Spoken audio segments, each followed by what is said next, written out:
और अब बात होगी शेयर मार्केट की। सबसे पहले बात G7 की। G7 से हिंदुस्तान को काफी अच्छा फायदा हो सकता है। G7 से इंडिया का व्यापार बढ़ने की संभावना है। अमेरिकन डॉलर एशियन करेंसी के सामने बढ़ने की संभावना है। ऑस्ट्रिया की जीडीपी ग्रोथ कम होने की संभावना है। तो G7 समिट जिसमें शामिल होने के लिए प्रधानमंत्री मोदी भी पहुंच रहे हैं। इटली वो रवाना होंगे, वहां पर पहुंचेंगे, बातचीत होगी, द्विपक्षीय वार्ता इन दोनों देशों के बीच। और जैसे ही दोनों देशों के बीच द्विपक्षीय वार्ता होगी, इससे हिंदुस्तान को अच्छा फायदा हो सकता है। G7 से हिंदुस्तान को काफी अच्छा फायदा होने का अनुमान है। इंडिया का व्यापार बढ़ने का अनुमान है। तो G7 समिट जो कि होने जा रहा है, और ऐसे में शेयर मार्केट में भी अच्छा फायदा, इसका मुनाफा देखने को मिल सकता है। बात अगर अमेरिकन डॉलर की करें तो एशियन करेंसी के सामने बढ़ने की संभावना है। ऑस्ट्रिया की जीडीपी की ग्रोथ कम होने की संभावना है। इसके अलावा आज शेयर मार्केट कैसा होगा, क्या चाल होगी सेंसेक्स निफ्टी की, इस पर भी लगातार भारत 24 हमसे बातचीत करता है, आपसे बातचीत करता है। और हमारे से इस वक्त जुड़ चुके हैं आकाश जिंदल जी, मार्केट एक्सपर्ट हैं। बहुत स्वागत सर आपका भारत 24 पर। लेकिन बात अगर करें हम G7 की, प्रधानमंत्री मोदी भी शामिल होने के लिए पहुंच रहे हैं, लेकिन G7 से हिंदुस्तान को फायदा कैसे हो सकता है, कैसे इंडिया का व्यापार बढ़ने की G7 से संभावना है?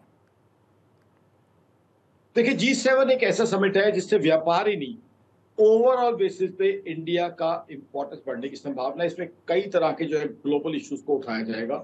तो वो जो ग्लोबल इश्यूज इंडिया टेकअप कर रहा है, उससे क्या है, इंडिया दुनिया की सेंटर स्टेज पे पहुंच रहा है। तो इंडिया का वर्चस्व, इंडिया की इंपॉर्टेंस आज सारी दुनिया रियलाइज कर रही है।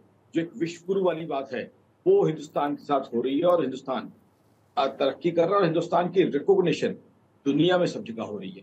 अब देखिए, बार बार बात होती थी इन्फ्लेशन, महंगाई कंट्रोल की। अब देखिए, इन्फ्लेशन का जो डेटा आया है वो काफी हद तक रिलीफ देने वाला, मात्र 4.75% रह गई है।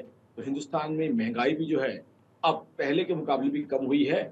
और आरबीआई का जो कंफर्ट लेवल है 4 से 6%, उसमें भी जो है 5% से कम आई है। तो कहीं ना कहीं ये भी एक बहुत बड़ा रिलीफ हमें दिख रहा है।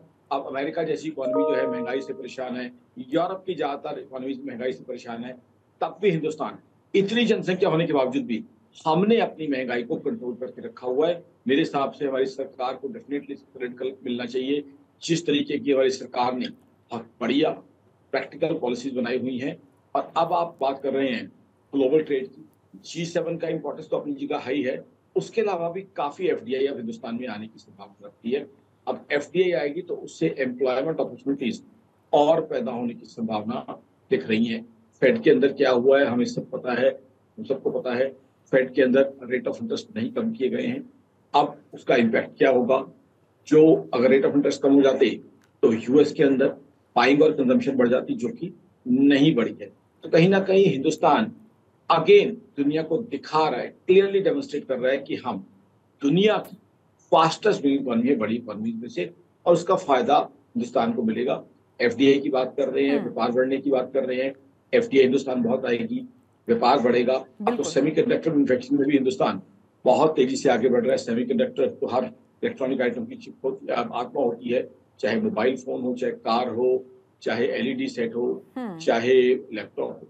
कहीं ना कहीं हिंदुस्तान की तरक्की बिल्कुल। तो G7 से इंडिया का व्यापार बढ़ने की संभावना ऐसे में नजर लगातार बनी हुई। फिलहाल बहुत आपका शुक्रिया तमाम जानकारी के लिए।